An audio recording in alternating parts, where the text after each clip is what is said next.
Hey everybody, this is Tom from highscorereviews.com here taking a look at the first look alpha of Destiny from Activision and Bungie on the PlayStation 4. Signed up for the alpha in the wake of Sony's E3 press conference the other night. Lucky enough to have been accepted, to have received a code. I've played about an hour on as the Hunter class, as you'll see in just a moment. There on the main menu, that's where I started. But for the purpose of this video, decided to make a new character, a new Guardian as the game calls them. So you're seeing here three classes, Titan, Hunter and Warlock. Hunter's kind of, maybe more long-ranged weapons, focusing on stealth and knife as his special attack. Titan a bit more of a sort of standard soldier, your Master Chief basically. But I decided to roll with a Warlock for this video. Tried one of these fancy classes, tried to make someone who in the end ended up looking a bit like an Asari from Mass Effect, so can't get much cooler than that in terms of alien design really. But I was pretty surprised by the amount of character customization in terms of the appearance of your character. It's not moving sliders around and things like that, but there's some opportunity here to create a character that's pretty unique. So that was very welcome. Certainly when you're in the sort of hub areas of the game, in which the game actually pans out to a third-person view to allow you to kind of get a good look at how awesome you look, and obviously you can see everyone else running around and how awesome they look, or may not look, depending on their taste and what fancy loot they found during their adventures. So I've got a message from Bungie here, which I think I skipped through, but the alpha kind of dumps you onto Earth in Russia, the game's interpretation of Russia, and sets you off at level 3. I believe it caps you at level 8 in the alpha, and it certainly doesn't start at the game's outset. It kind of dumps you in and allows you to get going with some different types of activities and quests and things. The load screens can be a little beefy, but obviously it's an alpha. Okay, the Skywatch is just on the other side of the steps. And it's surrounded by Fallen. Well, I'm ready if you are. It's Peter Dinklage voicing your guilty spark. And then you get a speeder bike from Return of the Jedi. And from this moment onwards, I was pretty much sold on this game. So we're shooting up some Fallen here, which, from what I've seen, are just one of the factions that you'll be, or one of the groups of enemies that you'll be facing off against.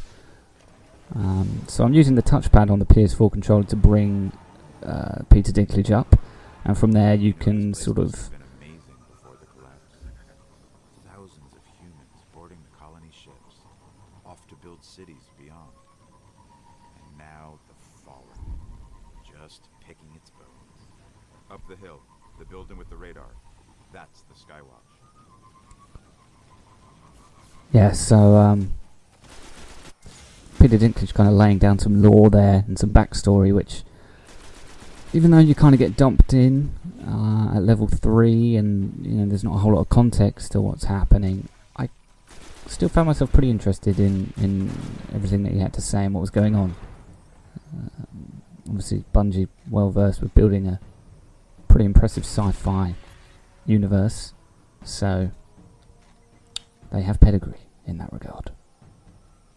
But yeah, what I was saying about touching the touchpad and bringing up Peter Dinklage, as you can see there. So from there you can summon your vehicle like that. You can also go to orbit, which allows you to kind of fast travel around different areas, whether it's on Earth. In the alpha it's strictly kind of within one area of Earth, or you can go up to the kind of space station. I can't remember what it was called exactly at the moment, which is kind of the hub where you can find trainers and crafters and shopkeepers and things like that. It's also where you can dive into kind of instances and sort of group missions, and also the online multiplayer. But we'll get to that I'm hoping to give you a good look of kind of everything that's on offer in the alpha during the course of this video. But at the moment we are getting stuck into a story mission. It's kind of the first thing that the alpha directs you to do. As you can see, a very Halo style shotgun there, which is pretty satisfying to use, I must say. Very reminiscent of what you've seen in Halo. The other gun, obviously a fully automatic rifle, which again, This was one of Skywatch's old array stations, a link to the lunar colonies. pretty satisfying to use. Apologies if it's a bit dark. I think I may have chosen the wrong brightness setting at the... Dead end. Fallen sealed this gate. I can get it open. at the game's outset. So this is my mission objective up there on the left. Some options down in the bottom left corner there as well. And up on the top right, that kind of watermark is there to stay, I'm afraid. Didn't want anybody getting in or out.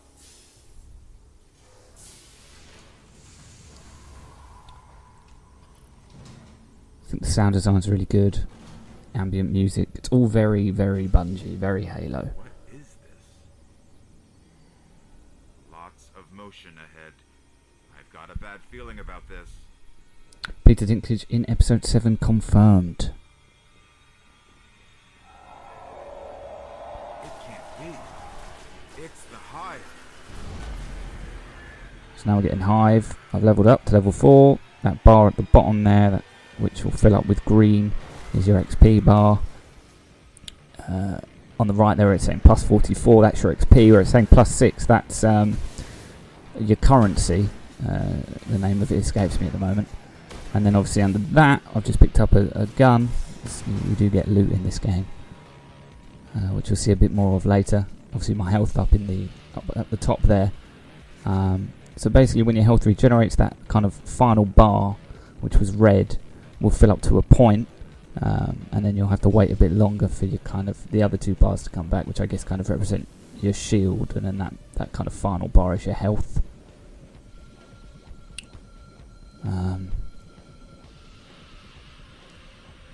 Got a bit lost here. I managed to find my way.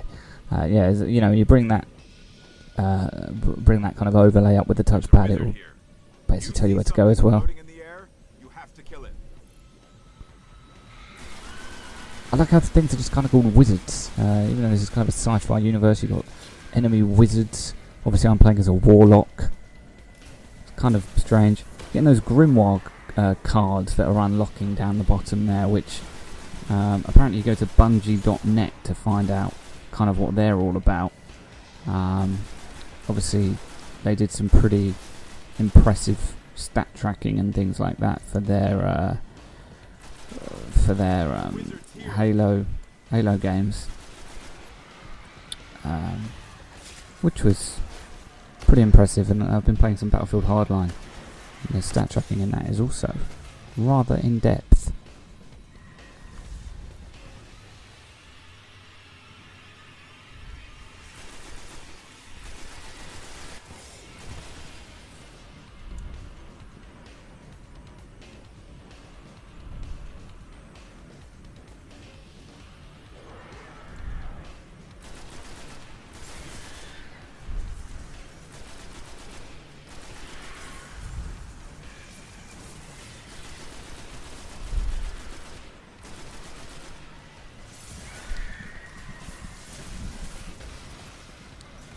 You see, the wizard is a bit of a bullet sponge. This game is not easy, so to speak. I mean, there are enemies that will go down fairly quickly, but certainly, as you'll see later as well, there are some pretty tough foes that you'll come up against. As you can see, numbers flying out of people when you shoot them, very Borderlands. And I guess if you wanted to be really kind of straight about what this game is, it's kind of your Halo meets Borderlands in a sense, but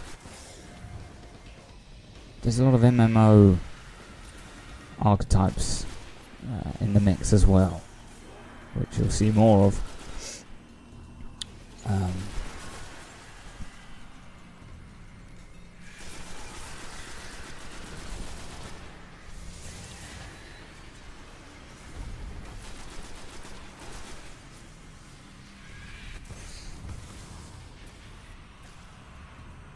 Little slide there. That's if you're sprinting, which you do by clicking in the left stick, and then you press circle, which is to crouch. You'll kind of slide into the crouching position, similar a little bit to what you might have seen in some of the Call of Duty games, which is cool. There's a good amount of kind of a good sense of mobility in Destiny. You've got kind of a double jump type thing as well, kind of a little jetpack that allows you to kind of get a little boost to your jump and kind of hover a little bit as well, which is pretty cool. Carries over from one of the, it was reminiscent of the armor ability from Halo Reach, which was obviously the last game Bungie put out. Been working on this solid since then, I would imagine. But yeah, I mean, you've got to be careful. I mean, I don't die in this encounter, but I could easily have done. You do have to take cover when it is needed, because this wizard is certainly capable of doing some serious damage. I mean, like I said, I'm playing as a warlock, so I would imagine as well that I've probably got less durability than the other two classes. Certainly less than the Titan, who was kind of the Spartan-looking class. But I have got a pretty awesome move set. I mean, you're not seeing much of it here, I don't think, but you've got kind of each class kind of has an ability on L1, which in my case is kind of like a grenade type thing. They're all kind of variants of a kind of grenade. It's the same sort of functionality.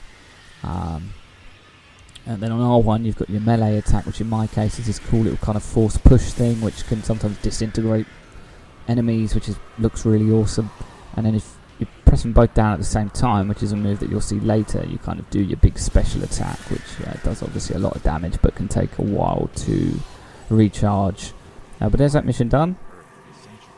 Lots of XP, lots of currency. Glimmer, I think it's called. We'll see for sure in a minute. The darkness could be a lot closer than we think. I really like Peter Dinklage's voice work in this so far. It's pretty understated.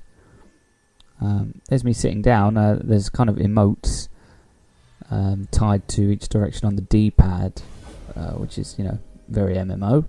You'll see more of those as this goes on. I assure you. I'm sure everybody can predict, the quintessential MMO emote will be present in Destiny. You get some stats and things. Now this is weird. To navigate menus and things, it's kind of like a mouse. You saw me briefly move that kind of circular cursor. It was doing that with the left stick. But to continue from there, it's just hold down triangle. But here we are. So I've gone into my character sheet here. So you can go in here and upgrade. Kind of got a skill tree going on. So that's what I was talking about. Bias to L1 and R1, the Nova Bomb. You've got a grenade, the glide, energy drain there. I haven't unlocked too much. Then you've got primary weapon, secondary weapon. I think it's special weapon and equipment down there on the bottom left that I haven't unlocked yet. And you've got your head slot, arm slot, torso, legs, and that bottom one down there, which is a bond, which I think gives you kind of little stats boost and things. And then you can set your destination. So the tower is kind of the hub, which is where we're going to head over now. And then you launch your ship and off you go. And let's just see in a minute, there does seem to be potential to upgrade your ship, maybe get a new ship, that kind of thing. Same with your awesome speeder bike. I wasn't exaggerating when I said that speeder bike was kind of what sold me. Within 2 seconds of playing this, I was well on board. So we're heading off to the tower, which is the social hub of Destiny. I mean, I don't know if it will be the only social hub when the game launches in September. I imagine there will be multiple hubs because it doesn't seem massive. So there seems to be space for more. But this, as I say, is the alpha. There's going to be a beta as well, which as far as I'm aware you need to pre-order the game to access. And again, that's only on PS4, I think on PS3 as well. So it's good to head through that loading screen a bit, and here we are. There's a guy dancing and bowing, and I'm pointing, and this is an MMO. And now I'm dancing as well. Nice view behind us there. It's a nice looking game. It's a cool looking game as well. It's just a cool game. It's got a really cool aesthetic. Sounds cool. And I'm just going through the wave of emotes and off we go. Now, as I said, we're in third person, so you can have a look at everyone, what you look like and things. This is kind of the postmaster over here. Depending on... I don't have a message here. I did with my first character. It was basically a message saying, hey, thanks for being in the alpha. Really appreciate it. But they don't bombard you with that for every character. Just your first one. My first character I tried was a hunter. Who seemed pretty cool. 3 classes doesn't sound like a lot, but I'm sure they could add more in future. So this is stuff that you can buy with kind of Crucible currency. And the Crucible is the competitive online multiplayer part of Destiny, which you'll see a bit later. Here I'm getting some rewards for doing my story mission. And yeah, the Crucible, and you can get kind of loot that is specific to that. By doing well in the Crucible and getting points and currency from that, you can then go and buy loot. So it works very similarly to how you've seen it in MMOs, where if you do PvP, you'll get kind of tokens and things from doing well in that, and then be able to cash them in for loot and stuff. So works very similarly, but also, as you'll see from the online multiplayer later, the other players can see what level you are and what you look like and what equipment you've got, but it doesn't necessarily translate to how you're actually set up in multiplayer. So obviously, if you're level 4 and you're coming up against a level 8 in multiplayer, that doesn't have any bearing, at least I don't think it does, on who is more likely to kill the other person. Everyone is on a level playing field when it comes to multiplayer, which is obviously, I think, the right way to go about it, because otherwise it would be wildly imbalanced. And obviously then as well, it means you have to actually be good at the game. If everyone, if someone was level 20 and had 100 times the amount of damage as someone who was level 4, then what's the point of playing competitive multiplayer? You're just going to get owned. As a gunsmith, again, just getting... This is kind of what you do in the alpha. Once you've done your first mission, you head here and you run around, talk to people, and they'll give you stuff. Most of it is better than the stuff that you start with, obviously. There's a definite Mass Effect vibe to some of the kind of character design and stuff like that, which I am all for. So we're heading to the kind of the hangar bay, I guess, which is where you can go to upgrade your ship and things like that. We're going to go and talk to a lady over here who will give us an upgrade for our speeder bike.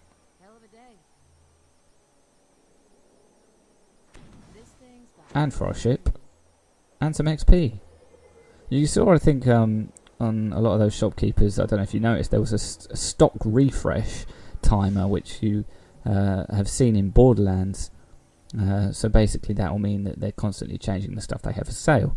So you'll go there, at one point they'll have gun A and gun B. You'll go there 2 hours later, they'll have gun X and gun Y, which is pretty cool. I don't know how many kind of weapons there are. Obviously that's kind of Borderlands' thing, is that there's a lot of procedurally generated weapons. There's billions and billions of guns, as they like to say.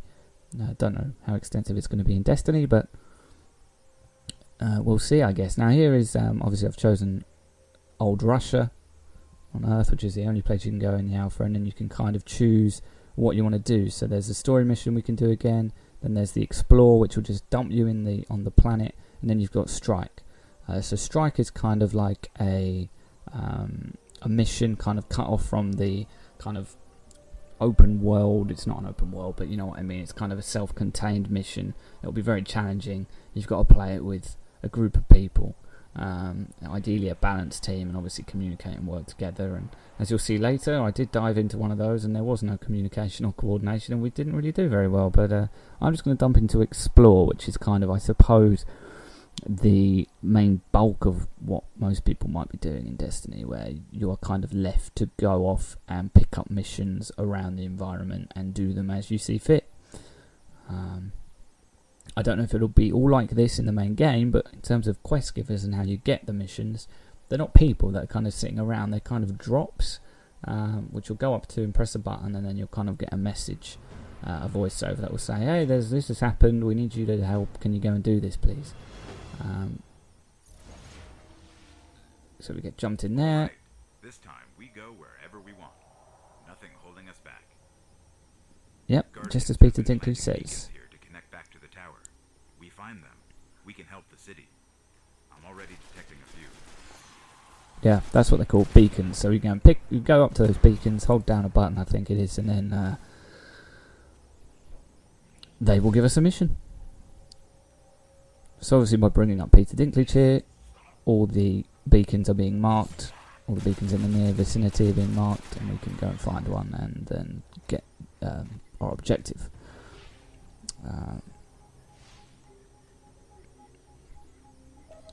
Now what I'm not quite aware of is kind of how often you'll be bumping into other players while you're in an environment like this, because there aren't, it's not teaming with people, but I do bump into some as the video goes on, so it's not as if you have to invite them to the game or they have to be in a party or anything like that.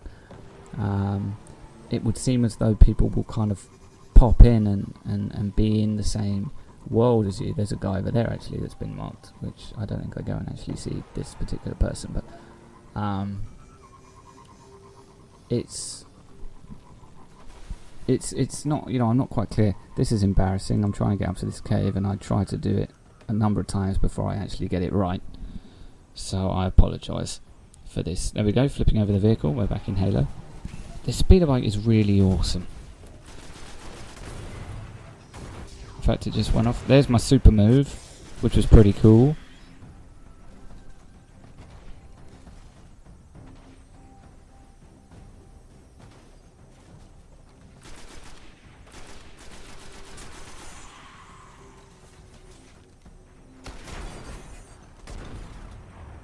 I really like the way the guns feel in this. I don't actually change either of them over the course of this video. But I think they feel really good. It's a satisfying game to play. I mess it up again. I do go back and try it, and I do manage to do it. So we'll see what was in that cave in due course. But I think I give up for the time being. Or no, here we are. I try and find another way round and end up stumbling into an area with the enemies that are a little bit out of my league, and then I go back and find my way through. I remember what happened now. But this is giving you an idea of kind of how open and how vast the explore environments are. I think that's kind of what they're called on that map that we saw, when you could choose a strike mission or a story mission or just go into explore, which is what we're in now. So it says caves surveyed on the left there. That's my current objective. I have to get into that cave and survey it. A mini-map up in the top left, obviously the arrow pointing to where I should be going. That marker that has just disappeared was telling me more specifically where in the world I am supposed to be. But yeah, this speeder bike's cool. I'm holding down the left trigger, L2, to get that boost, and then in terms of steering, it works how a Halo vehicle would work. Right, I think I nailed it this time. Yes. So there's some dudes in here.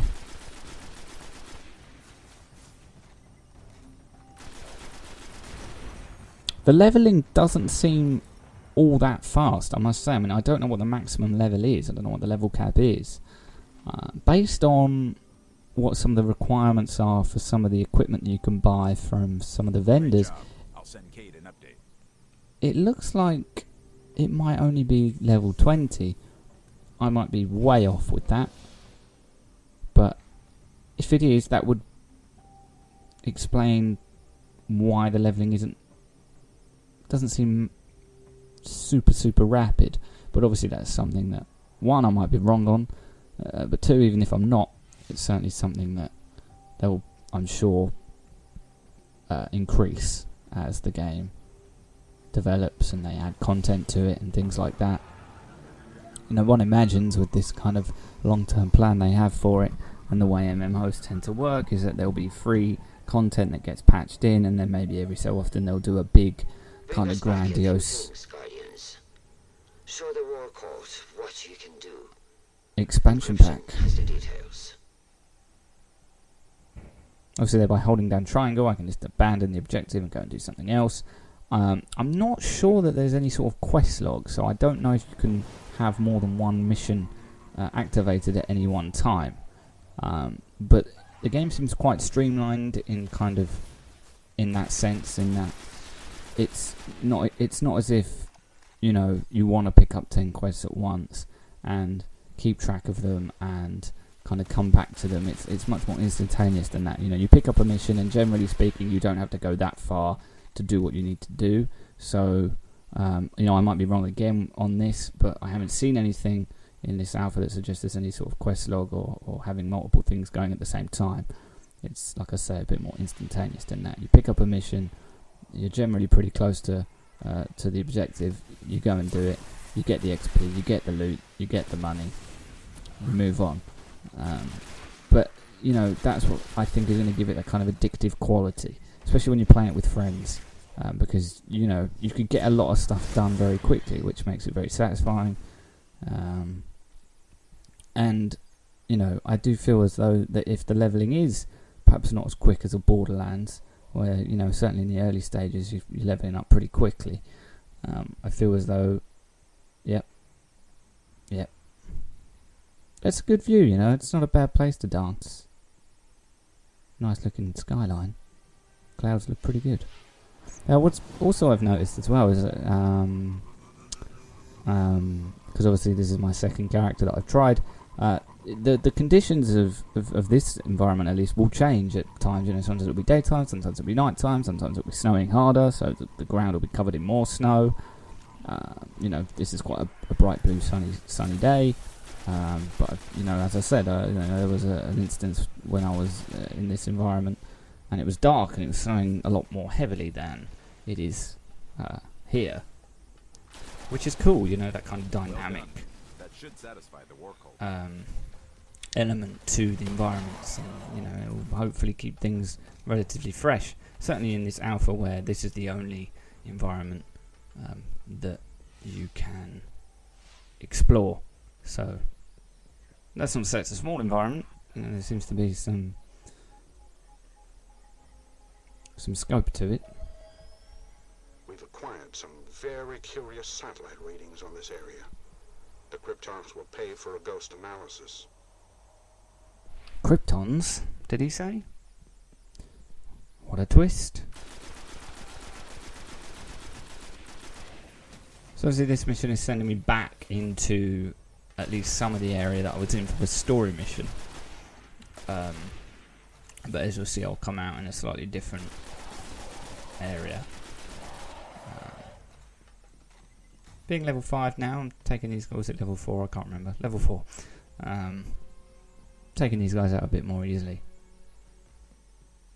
Certainly your level is going to dictate, you know, your level and how good your equipment is going to dictate how easy you find the combat, but certainly there is elements of skill to it. You know, you know, if you're good at first-person shooters, it will help. You know, if you shoot them in the head, you're going to do more damage.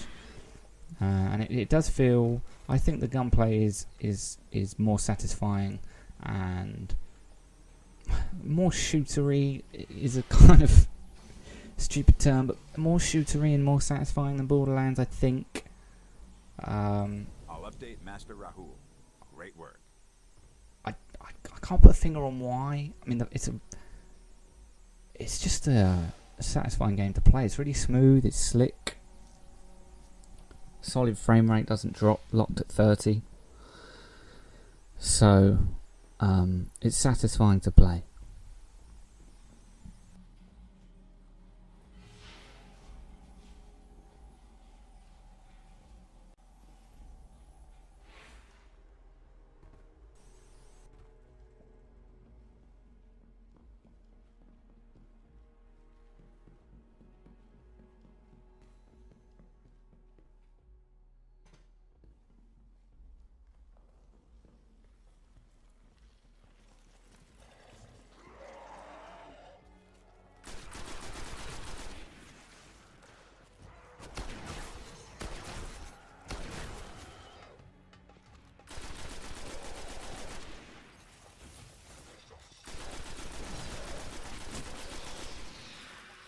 The shotgun's pretty awesome.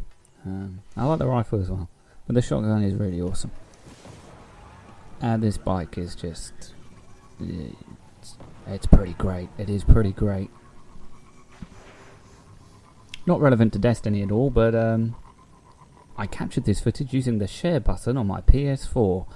This is the first time I've done anything like this, really. Obviously, I think in the most recent system update, they added the ability to export your captured clips and things to an external storage device. And so I did that, got it on my computer. Very easy, decent quality. You know, it's not fantastic, but it's all right. And certainly, as someone who can't afford a capture card, it's pretty good. I think it's come out quite well.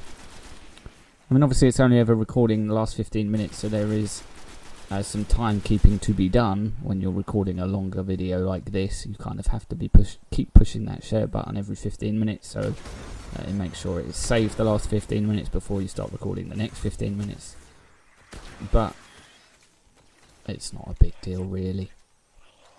Seeing some of the melee attack here. This guy is not keen on being on the end of it.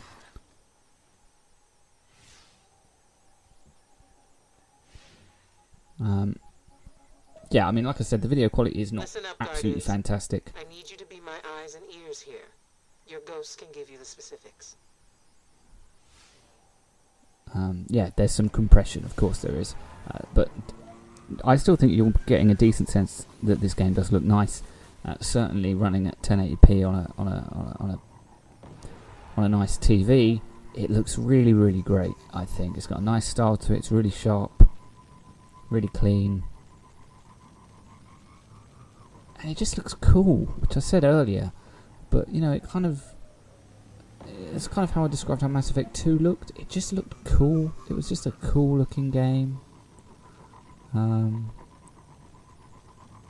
know, like when Star Wars was at its peak, and you know, J.J. Abrams, Star Trek, and Blade Runner and stuff like that. I just describe as cool looking films, and this is a cool looking game.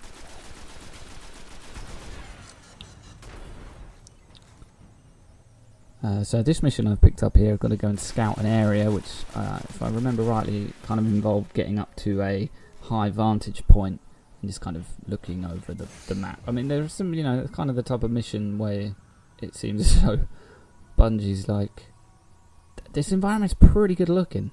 We'd love if you went and just kind of stared at it for a little while.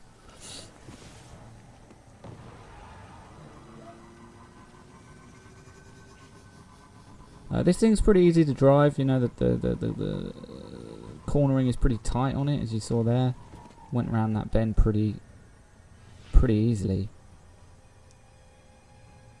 And just like the gunplay, it's just satisfying to drive that thing. You know, I don't know. I would imagine that all the mounts, so to speak, if we're going to use MMO parlance here, are all of that ilk.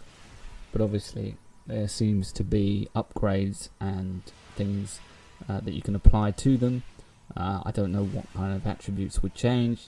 You know, how quickly it travels. Maybe it will gain additional functionality. Maybe you can sort of jump or hop in them or something. I think there were some of the Halo vehicles that could do that, if I'm not mistaken.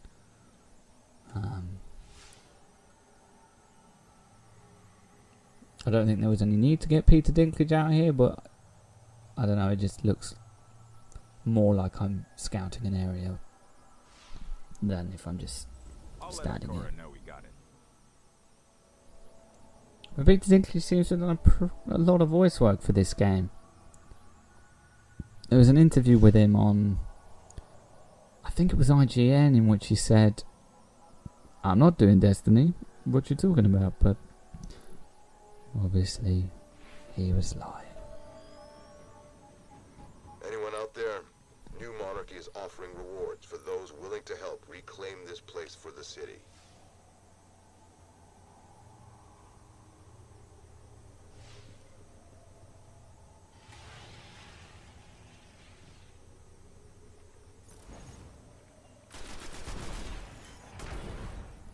I think considering this game is in alpha stage, supposedly,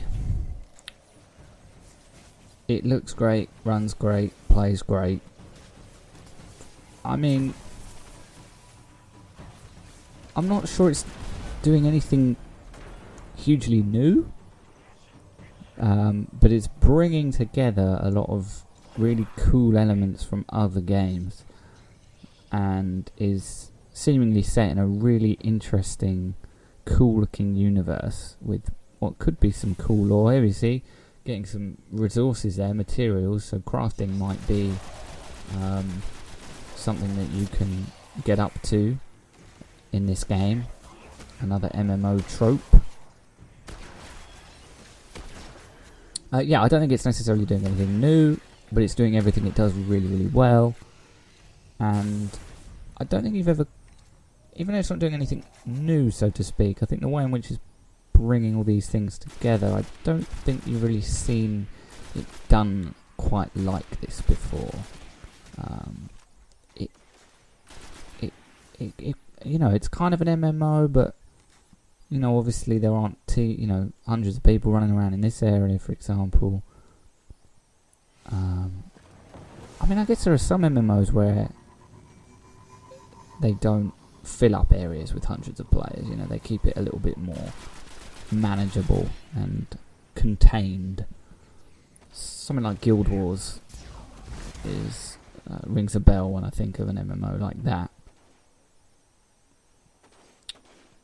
But yeah, like I say, it just seems like the type of game that you could get addicted to and spend a lot of time in and do the same things again and again, because the gunplay is just fun. It's satisfying.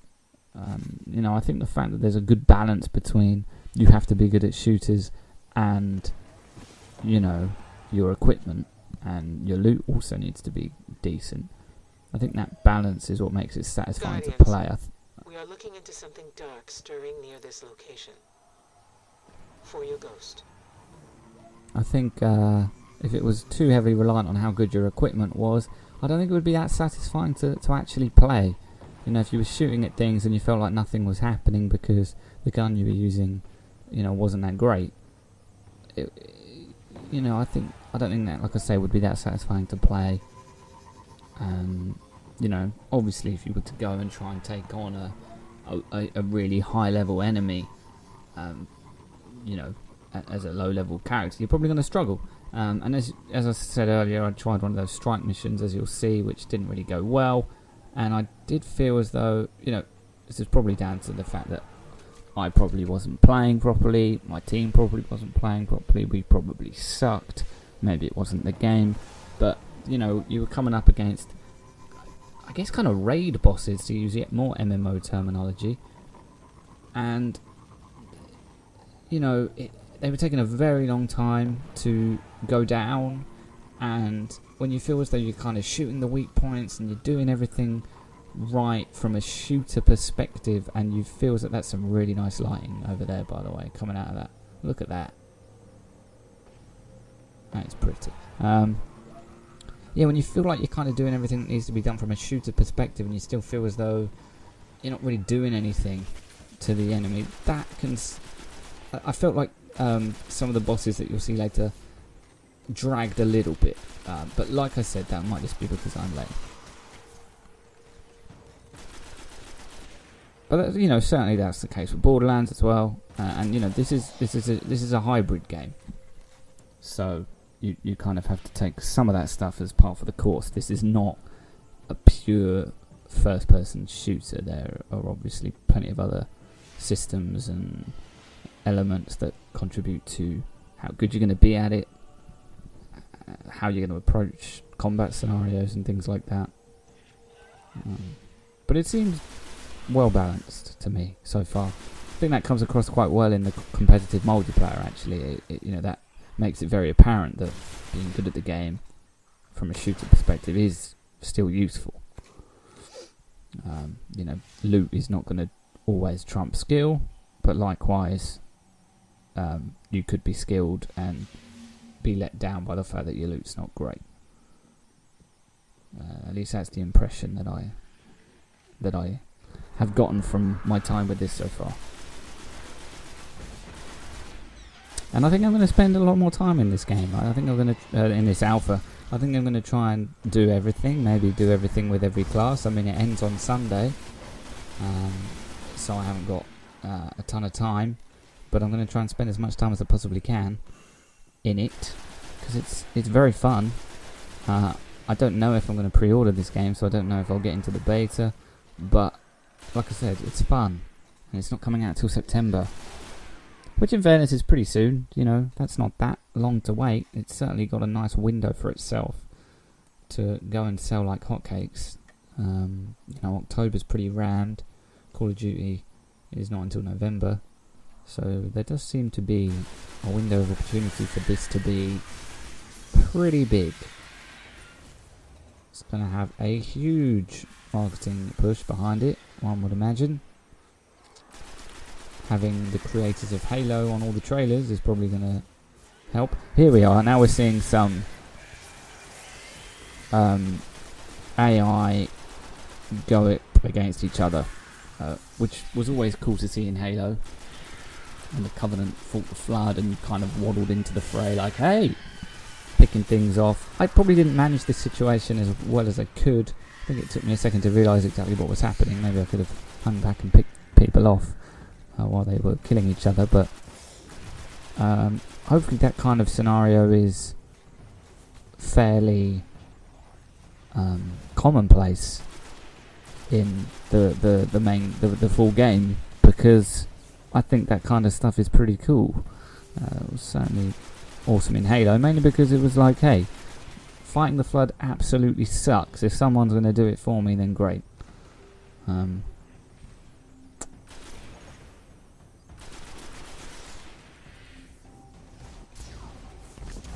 I do like that move. That is a cool move. The way it pulls back as well into third person. It's pretty awesome.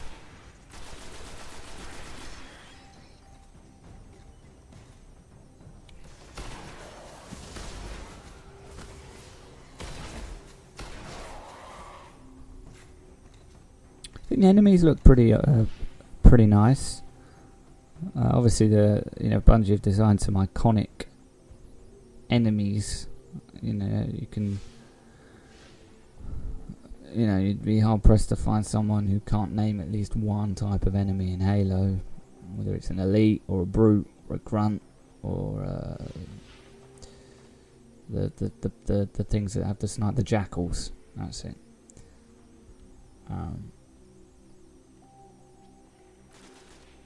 I think that there's some people. I think that this game has the potential to, after a while when you played Halo, you could recognise enemy patterns, how they behaved, what they did, what kind of weapons they used, and you would react accordingly. So, you'd enter a combat scenario, and before things had really got going, you'd be like, oh god, a jackal. Here I was just having a look at how this kind of stuff worked. That was me kind of selecting a player, pressing the options button, and it kind of brings up, hey, a list of options. You can invite him to your team and things like that, or go and look at his PSN profile or whatever. Find some more things. Things are being fought. That Grimoire progress stuff, I guess, is kind of challenges that tally up over time, and I would imagine will reward you with loads of XP upon completion, and maybe some loot and stuff, who knows. But that kind of stuff is obviously commonplace in pretty much everything now, really. Online shooters, Borderlands had them, even like FIFA has that kind of stuff now. Oh, you've scored 25 goals with your pro, have some XP.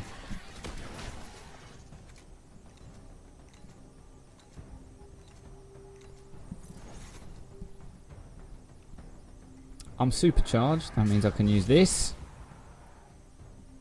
And they just disintegrated, which looked really cool. And every class has some sort of big super ability with the pressing L1 and R1 down at the same time. I think this game plays really well. As well as that, playing it on the PS4 really highlights the strength of the DualShock 4. This is kind of the first, well, it is I played some Battlefield Hardline just before this had finished downloading, and I had more fun with that than I realised, and I thought I would. I think the reason for that is that I haven't played a shooter for ages. I haven't played one on the PS4, and the DualShock 4, you can tell, has been designed with this kind of game in mind. The triggers, the analog sticks, the way the controller sits in your hand. Guardians, No attack complaints. where the enemy is unprepared. Appear where you are not expected. Stand Playing by for dispatch. Shooters with the DualShock 3 was just a miserable experience. But no such complaints with the DualShock 4. Which, you know, most people have been well aware of for 6 months now, but hey, I'm late to this party, so forgive me.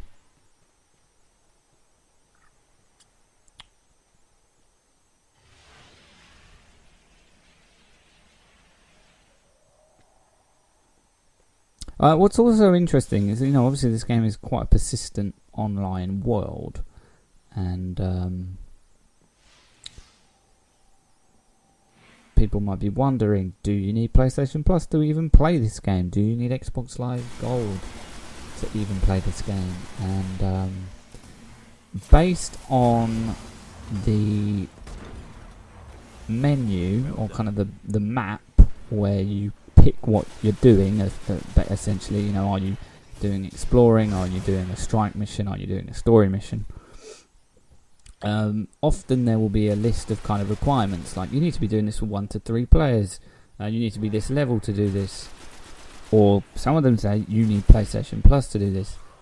So the implication is, no, you don't need PlayStation Plus to play Destiny. You can probably play through the whole story and probably most of this explore stuff on your own without probably even being connected to the internet. You can really just play it as a single player game, which I imagine, you know, I'm essentially doing that now and I'm having a lot of fun.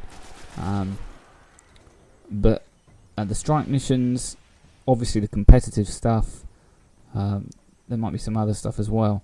You are going to need to be a Plus member and I guess a Gold member if you're on Xbox.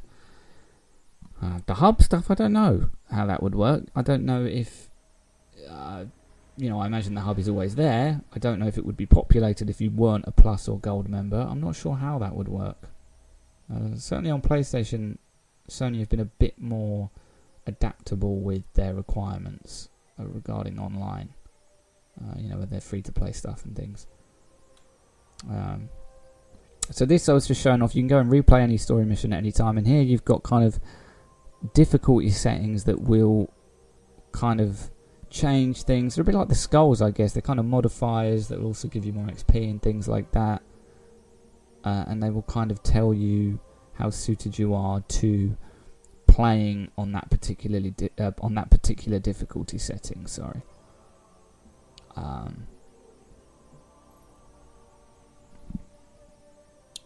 So just launching back into that first story mission, I don't stay there for long because it was actually a mistake. I didn't actually realise what I was doing. I thought it was the next story mission at the time. I'm just talking now as if I knew what I was doing. There are reports that the Fallen back at the Cosmodrome are keeping a pretty tight guard on the old Skywatch. Could be one of their leaders, or it could be something valuable. The Speaker's asking Guardians to look into it.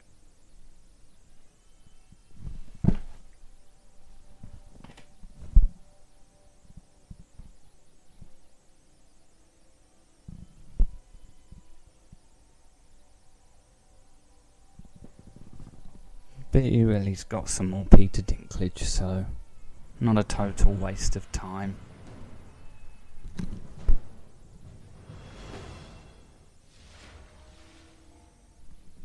Okay, the Skywatch is just on the other side of the steps. And it's surrounded by But Fallen. as you can see, it's now night time. Well, I'm ready if you are. There seems to be a theme with games on this gen of consoles. Everything seems to look kind of better at night time. Not to say this game looked bad at daytime, as you saw the kind of sunlight coming through the clouds was, well, looked really good.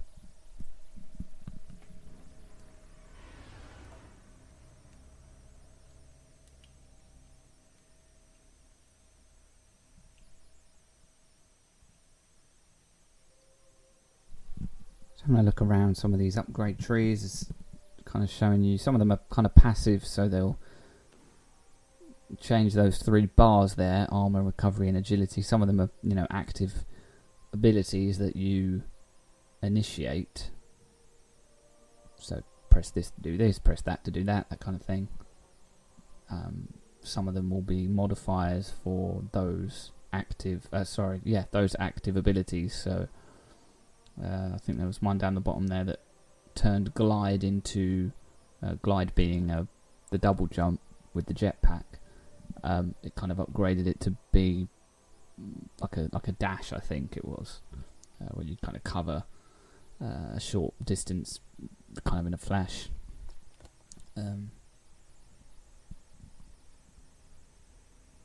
There seems to be a decent amount of room for customization. Over on the roster screen here, you can that's where you set up your team and see what friends are online and things like that. You've got your inventory there, and you can move over to settings.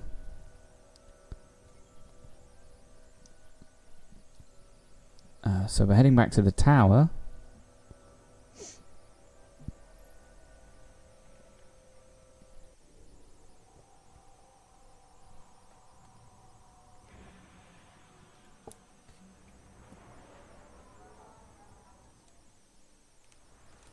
One MMO trope that I don't think the game has, not from what I've seen, is like guild support or clan support or something like that. I haven't seen anything resembling that. I might be wrong, I might just not have seen it, it might not be in the alpha, but I haven't seen anything like that as of yet.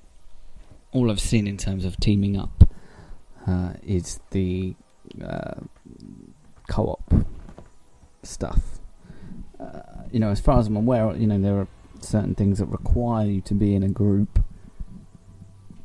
But even the stuff that you've seen up until now, when I've been on my own, I imagine you can do in a group as well.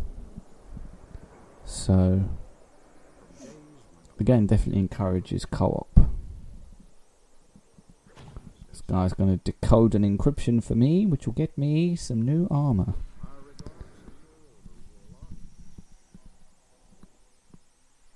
As I mentioned earlier, that watermark on the top right is giving away my PSN ID, so if you fancy joining me for some Destiny, feel free. My cool Asari woman is cool. There seems to be a decent number of people running around. I mean, I don't know, like, I don't think everyone playing Destiny and everyone who is in the tower at one time is in the same instance of the tower. I might be wrong on that again, but I imagine there's a fair number of people playing this right now. And I would have thought that if everyone was in the same instance, this place would be absolutely jam-packed with people. So I wouldn't be surprised if there are multiple instances of areas like that.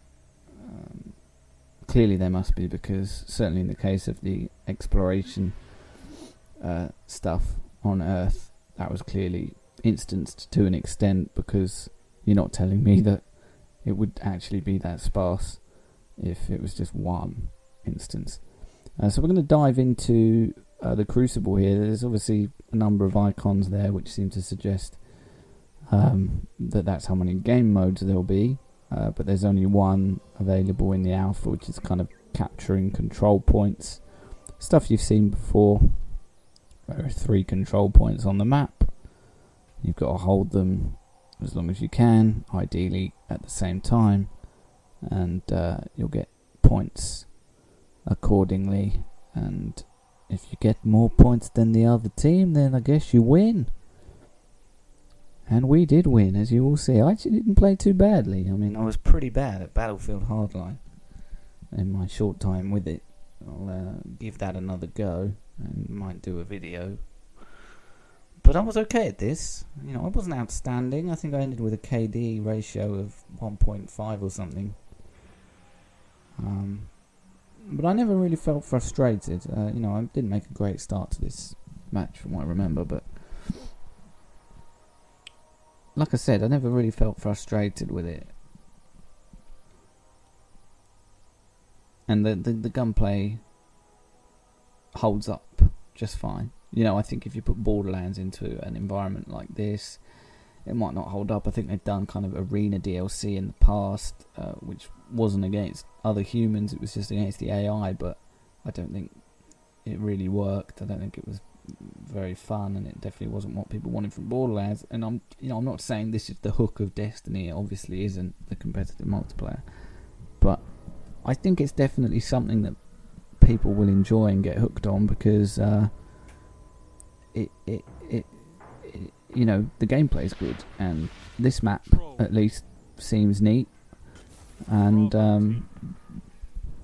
obviously with a game like this, you want to get better loot and equipment, and playing competitive multiplayer is a way of getting that better loot and equipment. So there's an incentive there to actually play this this kind of mode.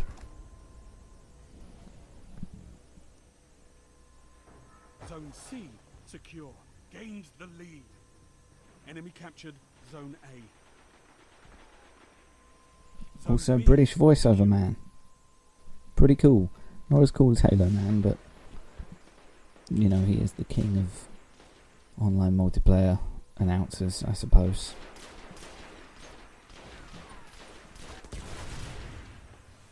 That was pretty cool. That guy went flying through the air. Zone B lost.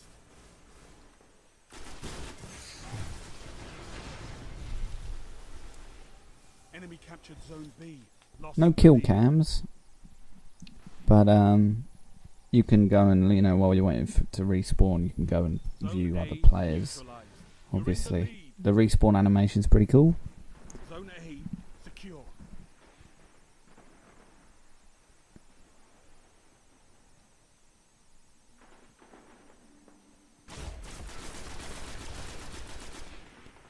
I got an assist. Lost. Points popping up all over the place, as you would expect. You get XP in this that does contribute to your level. It's not as if the levels are separate or anything like that. You have an overall Zone level B secure. XP from Zone the C neutralized. Zone Zone player A campaign lost. co-op stuff, and the competitive multiplayer is all part of the same thing. So that's neat. I'm curious to see how they might balance this, because things are, numbers are popping up all over the place. It seems like this might be a quicker way of leveling up than the single player. I don't know if that might potentially imbalance aspects of the single player, but as I said earlier, with the multiplayer, no matter what level you are, everyone is on. I don't know if they're on exactly the same playing field. I'm sure that there must be some benefit to being a higher level than someone else, because otherwise you might think, well, why have I put all my time into this if I'm not getting anything out of it? But certainly if you went into the online multiplayer at level 4, you should still be able to compete, even if you're playing against level 15s or something. Heavy ammo available.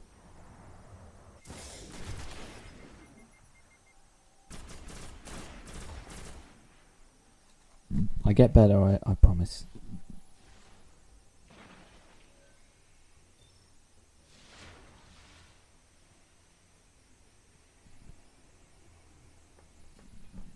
Zone B lost.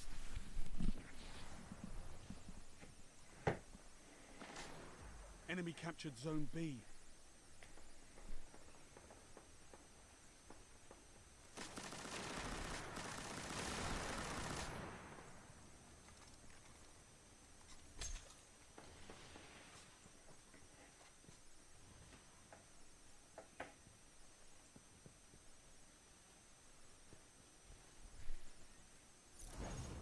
neutralized Zone B. Zone C lost. You captured Zone B.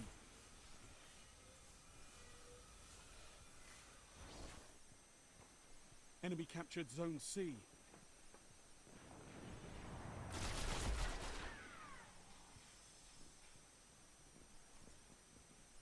Zone B lost. You neutralized Zone A. Enemy captured Zone B. You captured Zone A.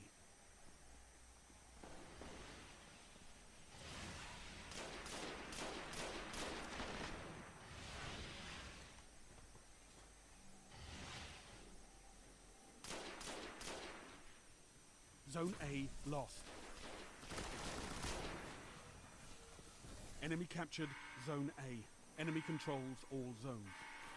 You neutralized Zone C. Zone C captured.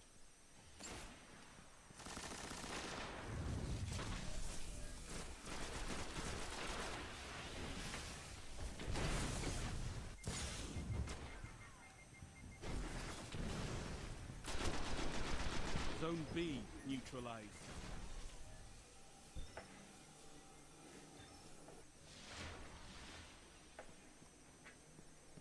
Zone B secure.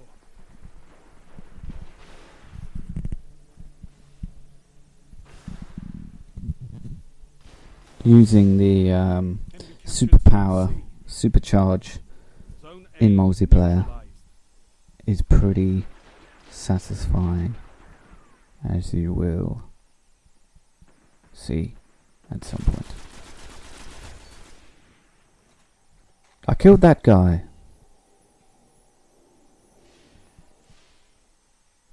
Yeah, I like the mobility, as I said earlier. A's captured. It's yours. Suits the multiplayer Captured Zone B. quite nicely. Heavy ammo inbound. Sliding around, doing the double jumping, Heavy sprinting. ammo available. The announcer talks a lot.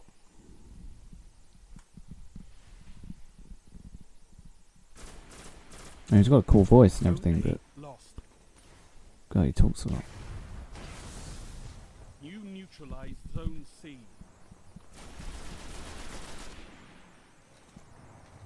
Zone C captured. Only 5 minutes left. Zone B neutralized. I'm not sure if, well, I'm sure they do, but I'm not sure what it is about Bungie kind of providing a context Zone C for this lost. competitive multiplayer. Like, is it built as kind of a training exercise or something for the Guardians? I imagine it's probably something like that. That was a pretty good kill. Zone B lost.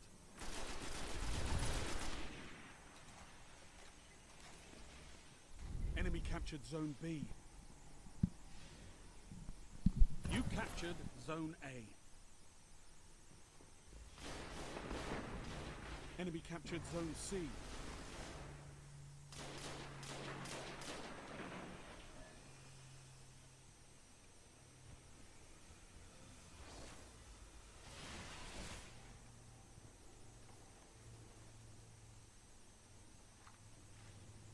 Zone B neutralized.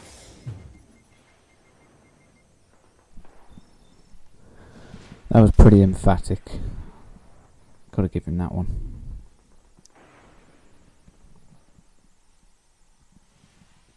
I mean, there's not that much to say about Destiny's competitive multiplayer. I mean, that sounds like, not to make it sound boring or anything, I had a lot of fun with it. Like I said earlier, haven't played an online shooter for a long time, so I don't know if, maybe if you were a bit more fatigued on this kind of thing, which I was, which is why I haven't played one for so long, and I'm now coming back and finding a lot to like again. If you were more fatigued on this kind of thing, then you might not be as impressed by it. But I don't, I do think that no matter your personal standpoint on online multiplayer shooters and where you're at with them. I think that it's apparent, regardless, that this is very well made as an online competitive shooter, and it's cool that it's there as an option. I mean, if you don't like this kind of thing, you don't have to play it. If you're no good at it, you don't have to play it. You can just stick to the co-op stuff. But I definitely think that there's going to be a lot of people that do play this and spend a lot of time in it. And if it's if it's deep enough and there's enough to it and it's fun, who's to say that Destiny is not just your ultimate shooter for the rest of this year? If the campaign stuff, the co-op stuff, the main stuff that you'll be doing seems very cool. This seems perfectly good as well. Why should you need to buy Battlefield? Why should you need to buy Call of Duty if this is good at doing everything? That might be a narrow-minded way of looking at it, but as someone who doesn't have kind of an attachment to any particular shooter, this looks like it'll scratch pretty much every itch that you may or may not have if you want to play a shooter. I'm sure Activision will be in two minds as to how attached they want you to get to this, because obviously they've got Call of Duty as well, which comes out in November, and to be fair, looks pretty cool. And obviously Battlefield Hardline is coming as well. So there's a decent amount of choice as far as shooters go.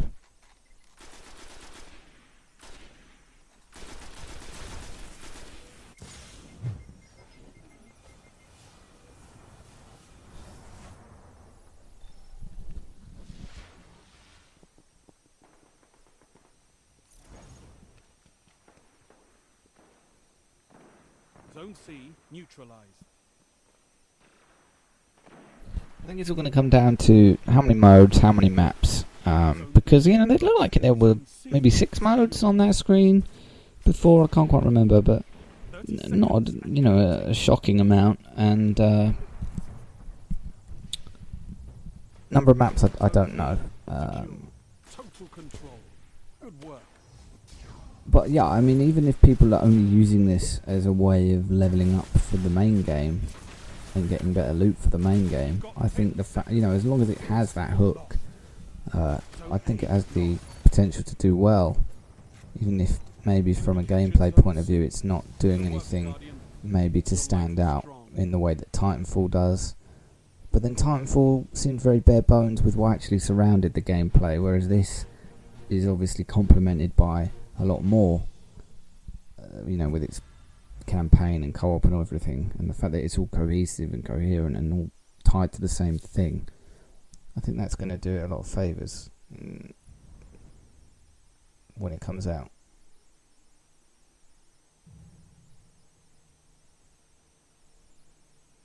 .57, not bad.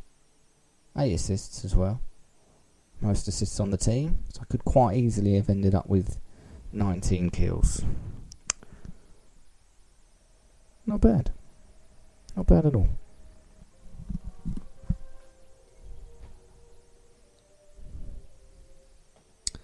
So that was a look at the Crucible, the competitive multiplayer. We're going to dive into a strike mission now, which might not be that fun to watch, I've got to be honest. The aforementioned bosses, I guess, were a bit of a pain for myself and the team that I joined. We died a lot. I was going to cut it down and convey that we'd done pretty well for ourselves, but that would just be a lie.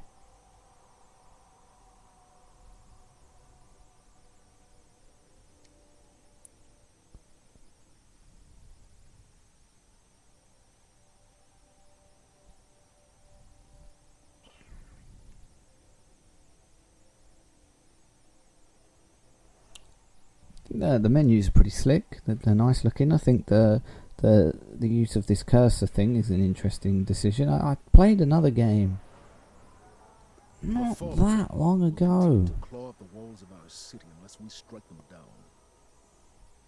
Beneath the ruins of the Cosmodrome, in the shadow of an old colony ship, we've located the House of Devil's Lair and the High Servitor feeding them their strength. We must destroy this machine god and send their souls screaming back to hell. Yeah, so these strike missions seem to give you a bit more context, and I imagine they're probably repeatable as well. So potential to be pretty addicting, I think. You know, like I said earlier, you want to play in a coordinated team, a cohesive team that's on voice chat. Under that colony ship, just on the other side of all those devils. But there were none of those things in this particular match, I'm afraid. I was playing another game not that long ago where a mouse cursor type of interface was used on a console game, and I'm going to desperately try and remember what that was while we watch this.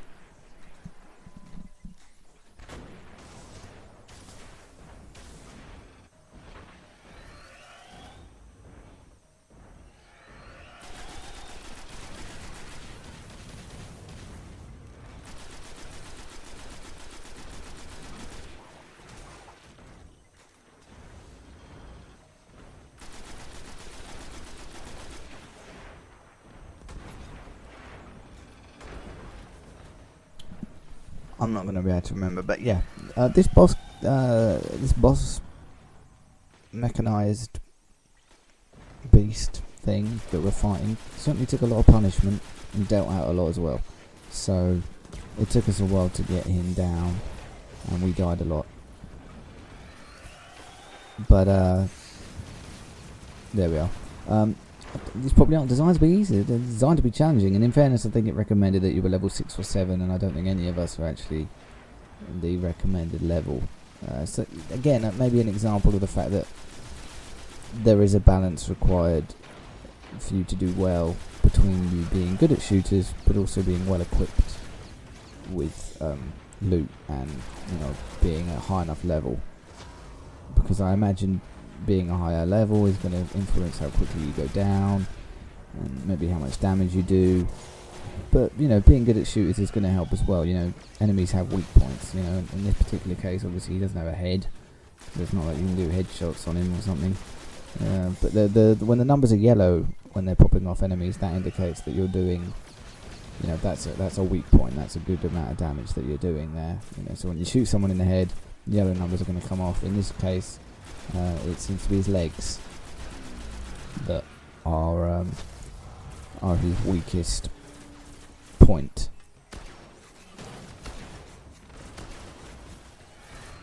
But yeah, there was no mucking around here. I mean, you know, you go down a lot. I mean, obviously you can revive your partners within a certain amount of time, but there's no kind of kill a thing and come back like there is in Borderlands, which,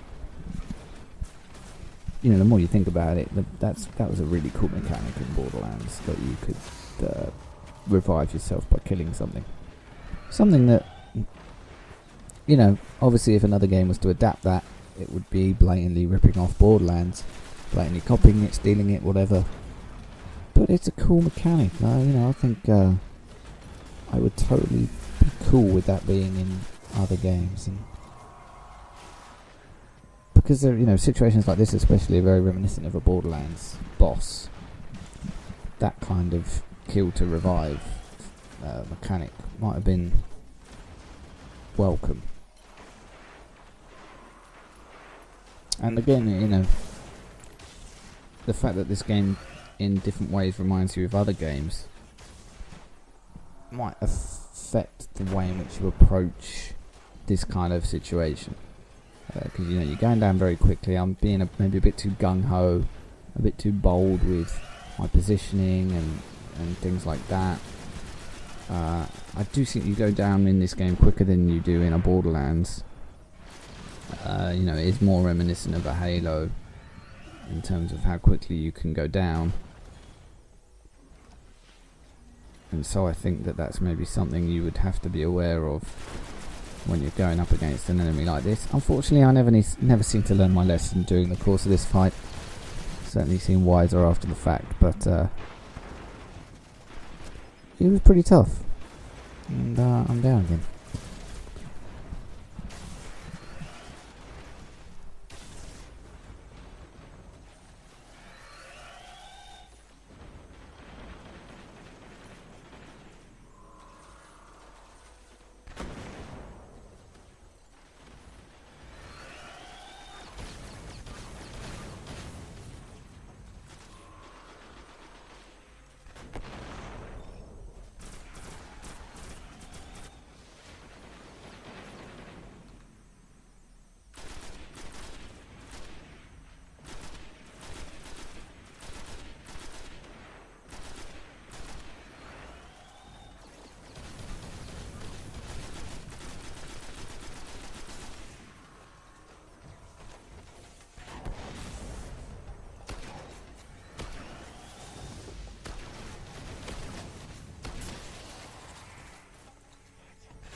I'm not sure how long these kind of strike team missions are going to end up being. This is not the entirety of this mission. It's not kill this boss and you're done. You kill this boss, you move on. We got a bit further and there was another boss which was taking a similarly long time, and I had to be a bit of a douche and leave these guys because I had things to get done outside of Destiny, unfortunately. But there's still a way to go before you see that, because, as I said, this took forever. But, despite the frustration I had with this particular encounter, the response to the alpha from people who've played it, looking at Twitter, seems pretty much entirely positive. And certainly even those who have been maybe not as glowing in their appraisal of it have found something to admire and like about it. I mean, it looks fantastic, it really does. Looking at this compressed YouTube video is not going to be doing it justice at all. If you've been lucky enough to get an alpha code, then you'll know what I'm talking about when I say it looks really, really great. If unfortunately you haven't been able to get hold of it, then do go and try and get the highest quality video that you can online somewhere, not YouTube, where the compression is horrible. There are sites out there that will give you a better indicator of how good a game looks and runs. So do seek that out, because it is a nice looking game. But I like the way it plays. There seems to be a lot to do. I like the way it's structured. Like I keep saying, it's the type of game that I think you could lose hours to without really realising. With the way in which quests are structured and given to you. And I think it's the type of game that's going to encourage, a community as well, with that kind of hub. Obviously, ideally, you want to play these kind of games with friends, but I think it's as well the type of game that, like MMOs, you could team up with people repeatedly and, meet people in the game and kind of have your Destiny friends. Destiny friends, God. What is life? But no, I definitely think that all the best MMOs do encourage that sense of community, and if you look at the MMOs that have struggled, something like Star Wars: The Old Republic, great game, as long as you're experiencing the story. Beyond that, what is there? And the fact that maybe there wasn't a community that was built up convincingly enough. The PvP stuff wasn't really there. The post-game stuff was inadequate. All contributed to that game going free to play, which for an MMO is kind of, that's not what you want. If you started as a subscription-based MMO, going free to play is kind of admitting defeat. But with this, you know, because the competitive multiplayer seems really well put together, because the strike stuff seems like it could last you a long time. Just, you know, look at this taking us forever. Because it encourages co-op and things and teaming up, and you've got the hub where you'll bump into other players, and I'm sure that, you know, come launch day it's going to be crazy. You're going to have people sitting around in that hub, you're going to have people saying, I'm looking for people to do this with me, you know, come and help. But at the same time there's matchmaking as well, which would make that kind of thing easier. But I definitely think that people will look to actually manually go and find people to do missions with as well, because MMOs are like that. You're going to have people that are looking for like-minded players to team up with, because, you know, chances are you're going to be a more well-functioned team if you're playing with people that you're talking with and have an idea of what the play styles are, than if you just kind of land in a mission halfway through. You know, I'm not sure if this was actually the start of this mission, because these two guys that I'm with seem to already be in the mission when I got here. But nothing wrong with a bit of challenge. I mean, everyone seems to complain a lot about games getting too easy. I don't think this game has difficulty settings. Oh, well, no, it does to an extent, as we saw earlier with those kind of modifiers. But, you know, it's not going to ask you if you want to play on easy, medium or hard when you start, because it's a, you know, a persistent online thing. Yeah, you can't really do that. I don't know how that would work. You know, enemies are easy for you, but medium for someone else who's also there. I mean, that would be nonsensical.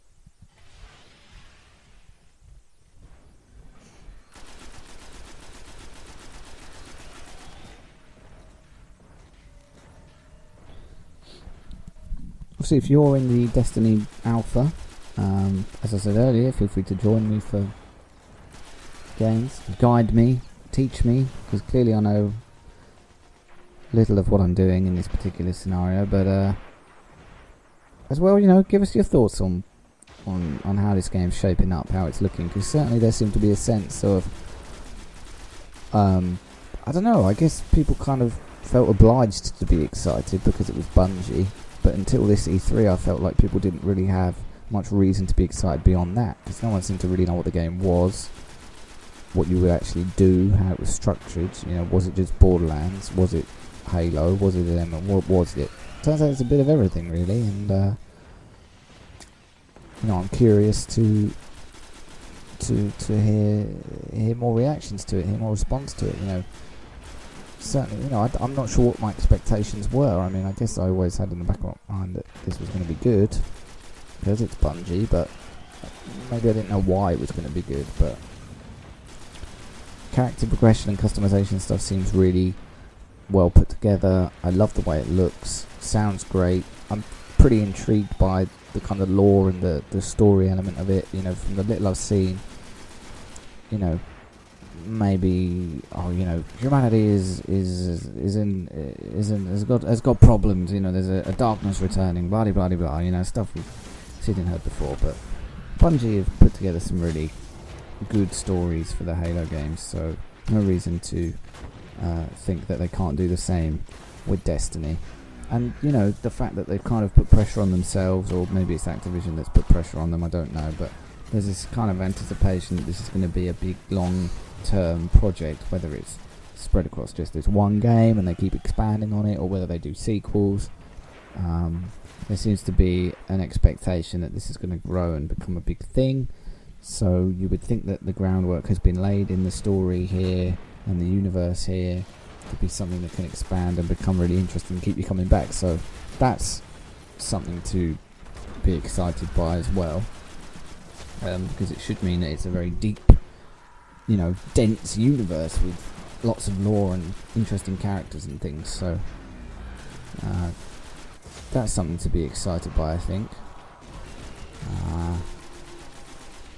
I like the way it plays. I think the shooting's really solid. I like the traversal stuff. The speeder bike is absolutely awesome. And it all just seems really well put together. Like, it's easy to get into.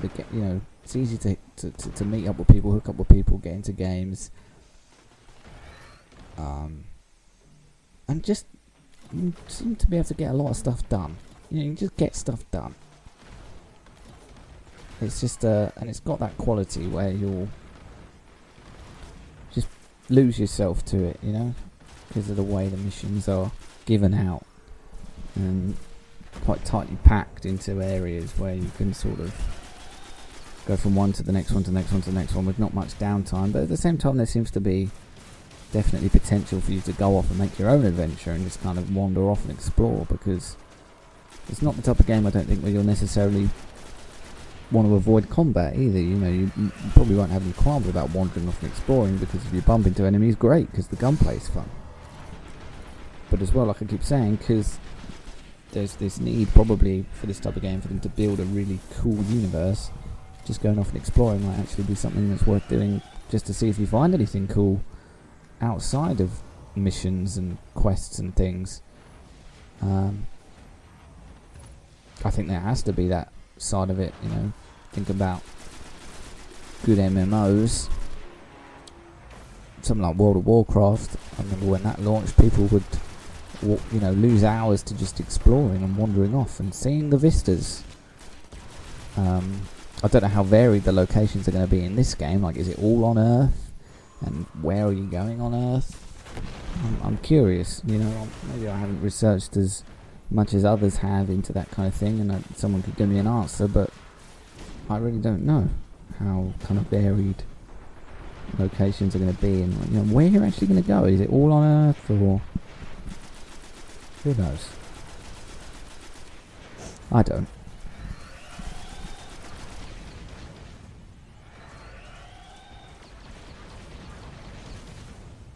I think we've done it. We're nearly there.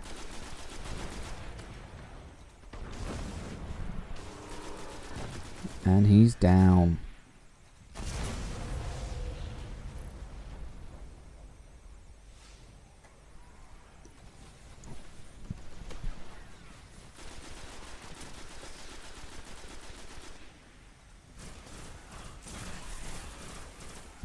Checking out a grenade there. And like I said, each class seems to have a grenade with slightly different properties. It'd be interesting to see how people go about the classes, like a lot of the time with MMOs you'll have your main character, and then you'll feel as though you've got as far as you can with him or her, and you'll go and start off with a new class. And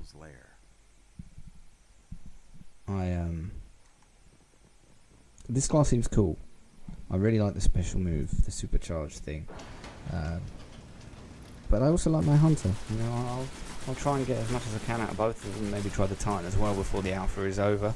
I might, write a more in-depth piece on my thoughts on this, but I think I've probably got them across as well as I can in this video. I really like this game. It's a cool game.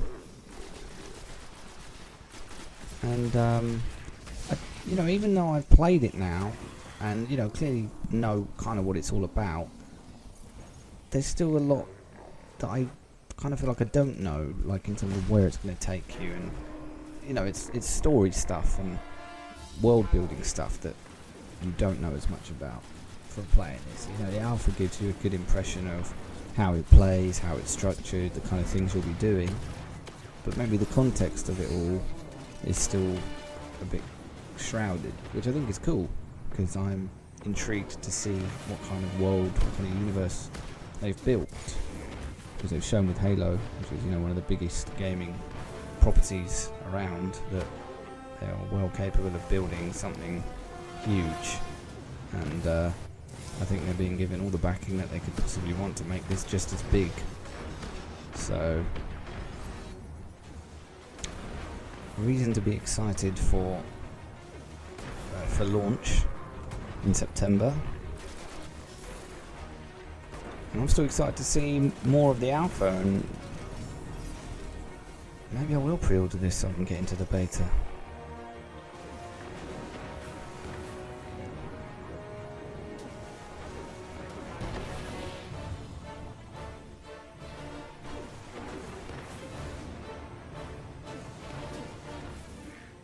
Really great music as well. I mean, obviously there's all that controversy around Mario Dong at the moment. I guess it's all his work, the music. I mean, I don't know if getting rid of him means that they've got a new composer in. It seems unlikely that they would be going and redoing all of this kind of thing at this late stage. So one imagines that it's still mostly, if not all, his work. And you can, you can tell. There are plenty of things within the world, the way it looks to an extent, the way it sounds. You can tell these guys made Halo. And even some of the weird terminology they use, like calling that thing a wizard earlier on, was, I don't know, just kind of weird. Kind of setting like this. But you kind of had that kind of un-sci-fi ish terminology in some of the Halo games, prophets and cults and things, and kind of very specific to that franchise. Some of the ideas and ways in which they told the stories and the context of what was going on. So I think Destiny is showing some signs of similar qualities. But for me, from the alpha, it's all about how it plays, how it's structured, as I say. And I think it's hit those two things very, very well so far.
Well, I'm out of here, heading back to the tower